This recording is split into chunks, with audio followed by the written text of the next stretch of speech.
If you don't get the lighting right, it can really kill your atmosphere, especially around the dance floor. So what about lighting? Have you thought much about lighting? Lighting has to be important to me because I've been doing it as a job for 7 years. So if I didn't say that, I think you'd kill me. But this is your own wedding. Lighting is always important. I think this is something that you can get really wrong, or you can do a really good job of it. And I think it's a fine line. So I think if you don't get the lighting right, it can really kill your atmosphere, especially around the dance floor. If you have, they normally call the in-house lights for the venue, depending on where you're having it in the space.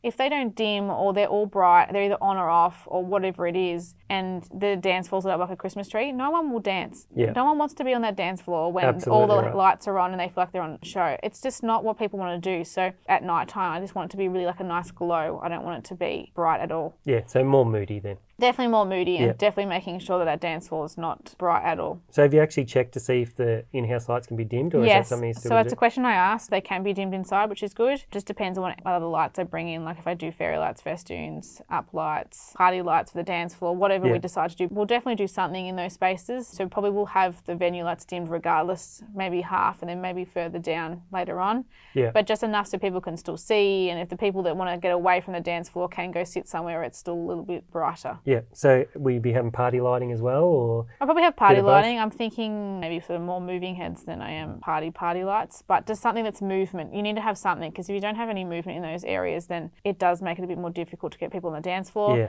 I'm definitely probably going to get a mirror ball, I think, just to have off to the side just for some movement in the space for the start of the night, and then something a little bit more full on later. Is there much natural light in the space? Lots. So the main space will be under a deck area where we're actually going to have the dance floor. So because it's going to be March, it will be, of course, dark until about 9:30. Daylight savings, yeah. Daylight savings at that time. So we'll be probably doing all of our formalities up to then, and then the dance floor will start after that. So it's probably great timing because it will be getting dark. And that's something you've got to consider. You know, some people have daytime weddings and they don't consider that it's going to be broad daylight in their venue and nobody wants to dance in when they feel like they're on show. Yeah. But even in your case, being that it's not going to get dark until after 8 o'clock at least. Yes. And depends on whether it's cloudy and obviously all those sorts of things. Course, But if weather. the sun's pouring in at 8 o'clock, and you want to start your dancing, then that can affect it. And a lot of people are pretty self-conscious when it comes to dancing and that sort of thing. Yeah. So if you can set it up and make it moody, then that'll be perfect.